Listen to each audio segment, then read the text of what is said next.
পরমাত্মার বিদ্যমান সেই জীবে যদি সম্মান না করো, তোমার কথা কোনো কথাই না, কুকথা হয়ে যাবে। এই জন্য আপনাদের স্মরণে আবার ধন্যবাদ জানাচ্ছি। মা, বিষয়টা হচ্ছে এরকম যে আপনার ভগবান বলছেন নিজের মুখে, আয়ু হরিত হয় পুংসাম উদানস্ত যত অসুখ। এই জড়জগতের শ্রেষ্ঠ যে ধনী, শ্রেষ্ঠ যে জ্ঞানী, শ্রেষ্ঠ যে বুদ্ধিমান, তার সময় আমি কেড়ে নিয়ে যাব। কিন্তু একেবারে গরিবের এসে গরিব, কিন্তু আমার জন্য যে সময় দেয় তার সমান আমি সহস্র সহস্র কোটি বাড়াই দেব। ভাগবতকে ভুল বলতে পারে? মা, আমি তো 3-4 বার এম এ পাস করা মানুষ, বিশেষ করে চাকরি করেছি, আমার নাই এমন কিছু নাই। কত ডাক্তার, কত ইঞ্জিনিয়ার, কত জজ, কত ব্যারিস্টার, সচিব, আমার 11 জন ছাত্র। হঠাৎ করে ভাবলাম কি, আনিদ্রা ভয় মতন কুকুরে করে, আর ওই সচিব করে 10 তলার উপরে, আর কুকুর করলে নিচতলায়। কুকুরগুলো নিচতলার পশু, আর ওগুলো স্ট্যান্ডার্ড পশু। যত বড় ধনী আর জ্ঞানী হয়, মানি হয়, বুদ্ধিমান হয়, যদি ভক্ত নয়, কুকুর বিড়াল সেও খারাপ। কারণ আমরা কয়েকদিন খাবো, এখানে মৃত্যু এসে সব লয়ে যাবে না। আর যত খাওয়া খাই করি, মাংস মাছ, মাথা কি 2টি হবে, হাত কি 4খান হয়ে যাবে, পাখি 5খান হবে। ওই যারা প্রসাদ বুঝি যা, আর ওরাও তা। মাঝখানে আমি বড় হারান হারাবো কি, তিতাব জ্বালার হাত থেকে রেহাই পাবো না, জন্ম মৃত্যু জরাবৃত্তির হাত থেকে রেহাই পাবো না। জীব হত্যাকারী সেই তিতাব জ্বালার হাত থেকে রেহাই পাবে না, জন্ম মৃত্যু জরাবৃত্তির থেকে হাত থেকে পারবে না। এই জন্য প্রসাদ খাওয়া দরকার। আপনি যে প্রসাদ খাচ্ছেন বা খাইতে চাচ্ছেন, আপনার চরণে কোটি কোটি ধন্যবাদ। যারা প্রসাদ খেলো না, খেতে পারলো না, বুঝতে তার কপালে নাই। কপালে নাই মানে, এই যদি কপালে না থাকে, ভগবান নিজেও যদি আপনার সামনে কোটি কোটি মানে কলসি হীরা মানি জনকতা যদি আপনি চক্ষু বুঝতে থাকবেন, ভাববেন কি রে লো অন্ধ মাসে কীভাবে আটে দেহি একটু কাট গিয়া। এটা উনি যে বলছে, কথাটা সত্য। সুকৃতি না থাকলে কপালে এগুলাও জ্বলে না, বুঝলেন? আর দুর্ভাগ্য কি জানেন, একটু যদি ধনী হয়, একটু যদি জ্ঞানী হয়, একটু সুন্দরী হয়, অহংকারে বোঝাই, পেটে বোঝাই যায়। অহংকারের কাছে ভগবান কখনো ধরা দেয় না, বুঝছেন? তখন কি করে, ভোগের মধ্যে থাকে। এই জন্য বলছে, ভোগের সাথে পোশাক ক্লান্ত হয় সুতরাং ব্যবসায়ী বুদ্ধি সমাধান বিধ হয়তো। যাদের মনটা ভোগের উন্মত্ত, গীতা কি, ভাগবত কি, বৈষ্ণব কি, লাইন কি, পথ কি, মত কি বুঝবে না। যারা একটু একটু বুঝি, তা আবার সঙ্গের গুণে নষ্ট হয়, তাই না? যে সঙ্গ করবে সেই সঙ্গে আমার একটা রূপ গ্রহণ করবে। তবে মা, যারা প্রতিকূল ভজন করে, বুঝছেন, অনুকূল না, প্রতিকূল ভজন করে, তাদের দাম বেশি, বুঝছেন? যেমন যারা আমরা যখন স্বামীবাগে মন্দিরে থাকি বা অন্য অন্য কোনো মন্দিরে থাকি, কত সুন্দর আমাদের অবস্থান, এবং কত একদিন 3-4 জায়গার থেকে আমাদের নিমন্ত্রণ আসে। হ্যাঁ, আমরা তো একসাথে কয়েক জায়গা যাবো, আর আমরা একটা নিমন্ত্রণ ছাড়া আসছি। আচ্ছা, এখানে নিমন্ত্রণ ছাড়া আসছি, কারণ এরপর দেখেন, এরপরও দেখেন ওখানে বসতে দিতে পারি না, আর এখানে টের পাই না।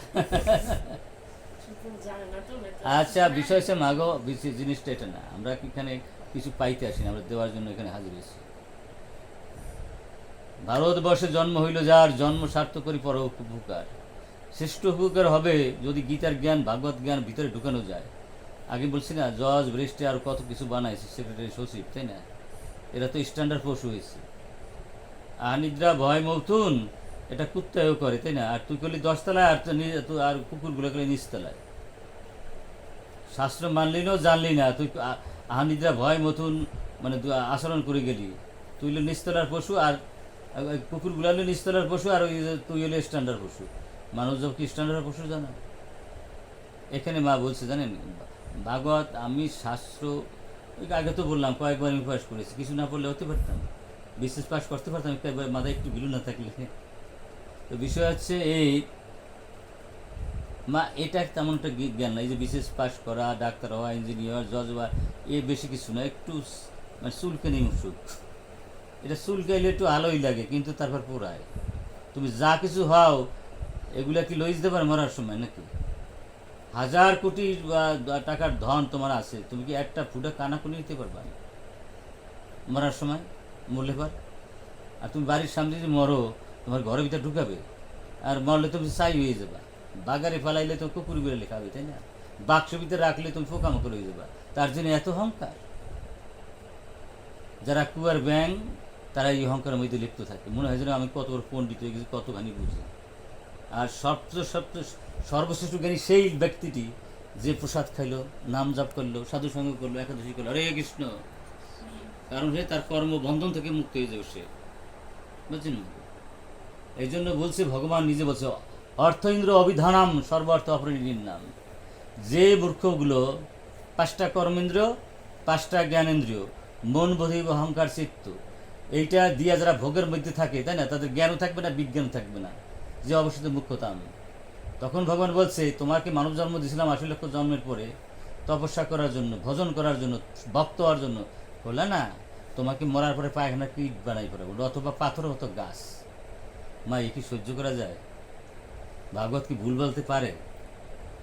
আমি তো দেখেন টেকনাফিগুলো বাংলাদেশে এমন কোনো জায়গা নাই যাচ্ছি না, কারণ আমি দেখলাম জজ ব্যারিস্টার পৃথিবীর সর্বশ্রেষ্ঠ জ্ঞানী আর ধনী বানাচ্ছে, একটা ভক্ত মানে তার চেয়ে অনেক অধিকতর মূল্যবান। কারণ ওদের লাভটা হইল কি আমার? একটু চুলকানির সুখ, একটু গাড়ি, একটু বাড়ি, তোকে যত গাড়ি হোক, বাড়ি হোক, মাথা খায় 2টা হয়, পেট খেয়ে 3 খান হয়, আত্মীয় 4 খান হয়, পাখি 10 খান হয়। এ তো স্ট্যান্ডার্ড পশু বানাইছি।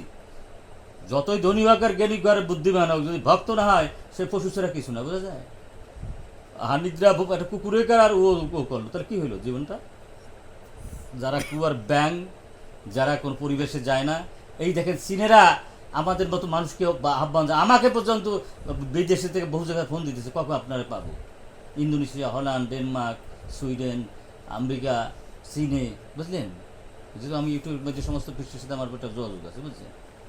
তো বিষয় হচ্ছে, ইসকনরে যাদের মাথায় গিলু আছে, তারা ভগবানের চেয়ে বেশি পূজা দিচ্ছে। কারণ ইসকন কী করতেছে, ওই গীতা কি আছে, ভাগবতে গেছে, সেটা জগৎকে প্রচার করতেছে।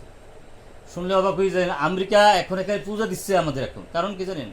কোনো সিস্টেমে আমেরিকার যেগুলো মাথা খারাপ ছিল, মদ গাঁজা খাইতো, এগুলো ফিরাইতে পারছিল না সরকার, কিন্তু প্রভুদে এমন মন্ত্র দিয়ে দিল, এমন ব্যবস্থা করে দিল, অনায়াসে কোটি কোটি আমেরিকান ফিরে গেছে, রাশিয়ান কোটি কোটি রাশিয়ান ফিরে গেছে, চীনের যারা বধ করছিল সবগুলা সুস্থ হয়ে গেছে। চীন সরকার একদিন একেবারে হাবুডু খাচ্ছিল, এখন ইসকনকে তারা হাজার হাজার মন্দির বানাই দিচ্ছে চীন সরকার। এর মধ্যে আবার ওই হুজুরকেও তারাই দিছে, একটাও নাই মানে মসজিদ। কারণ ওরা ভোগবতী জীব, তো ভোগ করলে আবার কিসের সাধু কুশাল? এরে হত্যা করবা, ওরে হত্যা করবা নাকি? ভালো ওইটা না? না।